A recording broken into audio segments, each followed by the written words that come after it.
Well, hello friends, my name is Larry. My name's Amanda. My name's Thomas. I'm Jessica. And we're from Zovargo!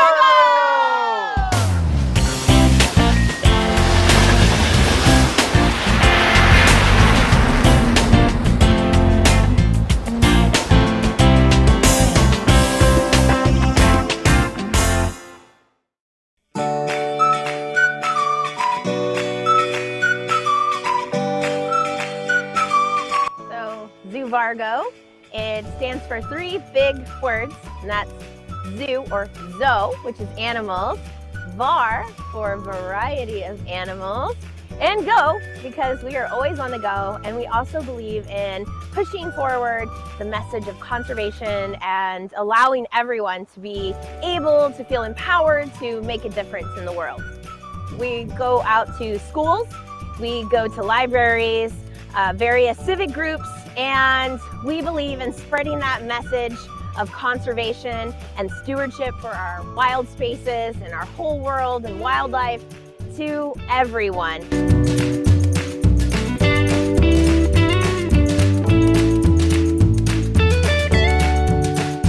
When I initially had the idea to start Zovargo, it started very, very small. We only had a few animals, but we had passion for enriching the lives of the community here in San Diego and providing an authentic conservation-focused, very heavily conservation-focused program that would truly inspire people and make a difference and light a fire in the next generation coming up. So everything is about giving back.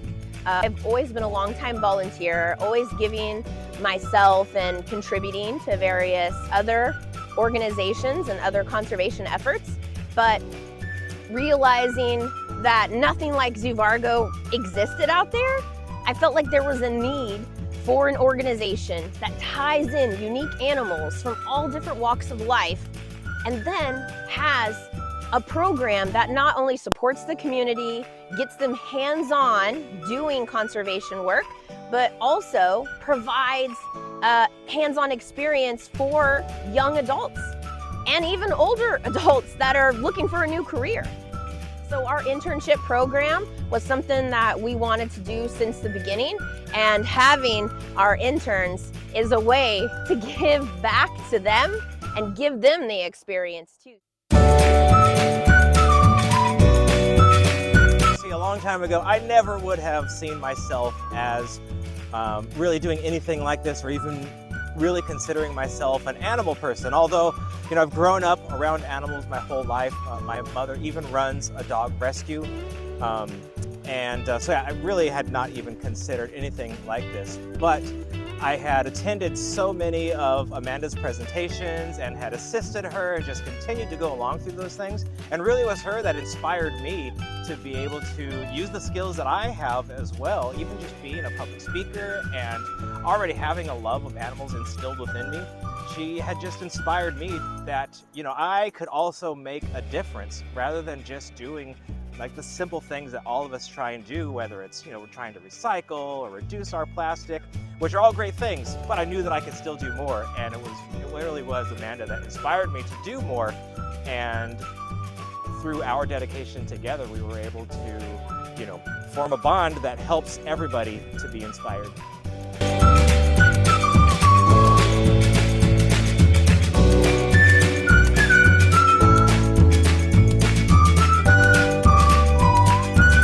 Another thing that sets Zovargo apart from a lot of other groups, I think, and one thing that makes us special is our love for being involved in the community. So here we have a remembrance of an awesome event that we did just over a year ago, and we reached out to the community to inform them and let them know about the damages of single-use plastic, and we also put on a whole beach cleanup. And this is just one of the public events that we've done to get the community involved in conservation. Our community involvement is a really big thing that we strive to always continue to do, and it's a heartfelt effort as well.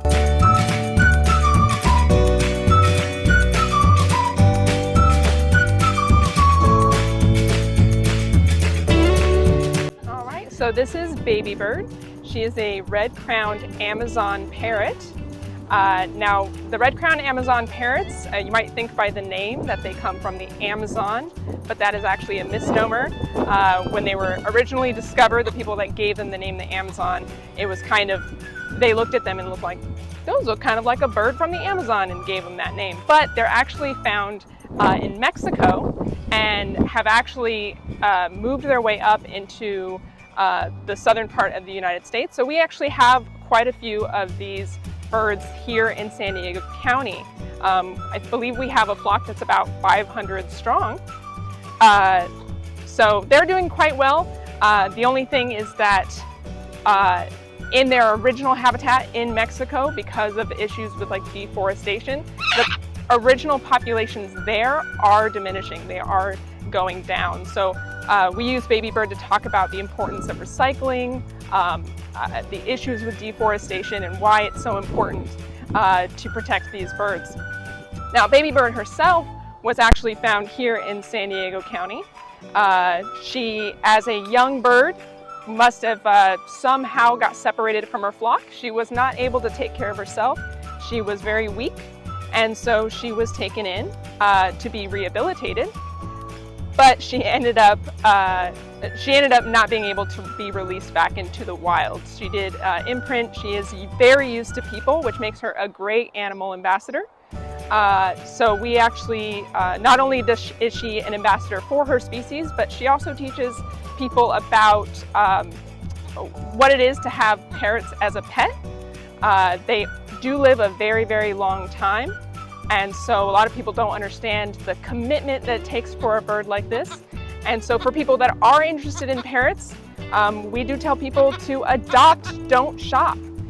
To go and find adult parrots that need homes. A lot of times because birds that they will purchase online are ones that are taken out of the wild. And of course, we don't want that. We want any parrots that can't be released to find good, loving homes. And so she teaches people adopt, don't shop, and to recycle. All right, well, so we have here Millie and Molly, our millipede ambassadors, and they are these really cool invertebrates, which is any animal that doesn't have a skeleton like we do inside our bodies. They have what's called this exoskeleton that protects them from the elements, and it keeps all their important little organs fully functional and intact and safe inside of it. And millipedes are really important to us because a lot of people have kind of this aversion to all sorts of invertebrates, whether it's millipedes, spiders, any kind of bugs. And so our invertebrate animal ambassadors are really important to us because they help teach people why invertebrates are so important and they're kind of harmless. Millipedes don't pose any sort of threat to anybody. People confuse them with centipedes a lot because they're long and they have lots of legs, but millipedes actually have a lot more legs. They're non-venomous like centipedes. Centipedes are venomous, millipedes are totally non-venomous, so they're harmless to us. And they have this really important role in the ecosystem as composters. They kind of break down leaf and plant matter that falls from the forest canopies and clean it all up and turn it into fertilizer before it rots and starts to stink up the forest. So they are super important. This is him. This is Finn, one of my favorite animals to work with here for obvious reasons. He is a Flemish giant rabbit. And so what I like to do with Finn is whenever I get him out, I always ask people like, hey, don't forget to use your indoor voices because he is just a tiny little baby, so brace yourselves. And then we bring out this rabbit that's, you know, a good third my size. And I mean, the audience always has a lot of fun with that. But our main bit that we do with Finn is we like to talk about how smart they are and how they make such good pets, but it's kind of like we're talking about what you need to consider whenever getting any kind of pet. And while rabbits make really good pets, they have a lot of needs. They're very smart animals. They use their ears as body language to communicate a lot of their feelings. So right now when they're standing straight up, you can tell that he's very happy.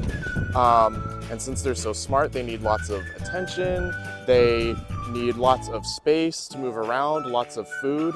And that kind of goes double or even triple for Finn because his breed, the Flemish Giant, is so much larger than another rabbit, so they do go through food quite rapidly. And they need a lot more space to move around as well. Dory, he also really likes cuddles, so like right now he's just trying to do this.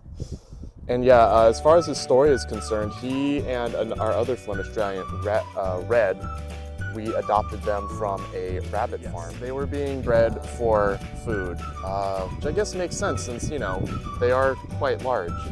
But, you know, that's not what we wanted for them. And we wanted an animal to kind of get that point across of like, hey, we know rabbits are really cool and they're really cute and they can make great pets, but do your research.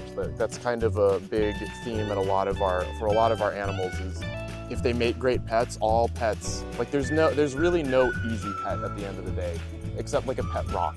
But you could argue some others, but all animals are different and have a huge variety of different needs that you have to consider and know if you're gonna take care of them in the long run. Because these rabbits, they can live a while too. They're a big commitment. They can be about 15, 20 even years old. So at Zovargo, our animals do each have a very special story. So some of our animals are actually transferred to us from other zoological institutions. Some of them come from local rehabilitation facilities, like Albert here. Now Albert, he was once at a wildlife rehab place and he was just a baby. And while they followed the exact same protocol that they do with every single other wild animal, Albert, he said, you know what? People are all right. Something connected him to people that was just beyond different than all of the other wild owls that he was with. And a veterinarian officially determined that he was non-releasable. Because of that imprintation, he recognized people as not an enemy and not something to be scared of. So that is how he got transferred to us, is he needed a place to go. And we had been long waiting for a magnificent bird like this. He is a great horned owl and a magnificent creature. And these owls are so special to San Diego County and beyond because they help to keep our ecosystems in balance.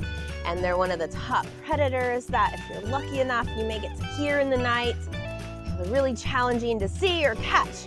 But if you listen up for the whoo sound, you might often be lucky enough to see one in the evening time.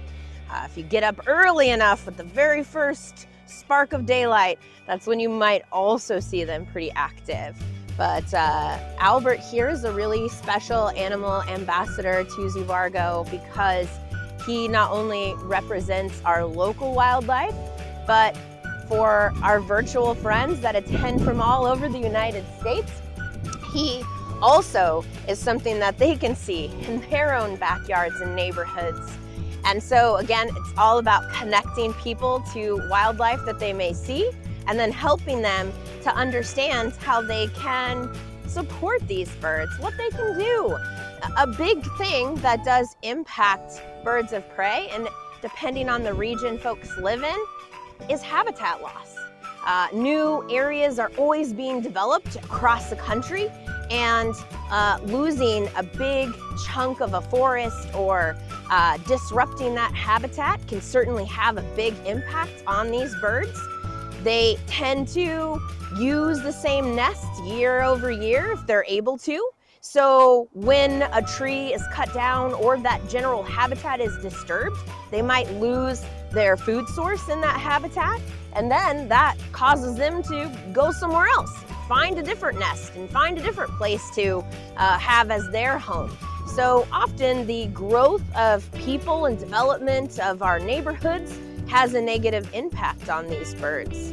And a more obvious conservation message for these birds and all birds of prey is to not use any kind of poisons when you're acting out against the rodents in your neighborhood, whatever they may be. Using those poisons, it does get in the food chain and directly can get to them. And so any kind of poisons is certainly a bad thing to do. It can affect our wildlife. So at Zovargo, we do have a lot of different types of animal ambassadors, from wildlife to more domestic animals, vertebrates, amphibians, reptiles, and that's at the heart of everything that we're about, is including a variety of different species to connect people to all different types of conservation messages. It's not just about how to coexist with wildlife. It's not just about respecting bugs that you see when you're out exploring in nature. And it's not just responsible pet ownership.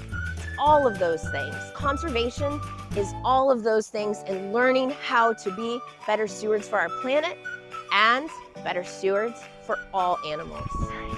That's it, everybody. Thank you for joining us and learning about Zovargo, and we'll see you next time with Animal Bond Academy. Woo!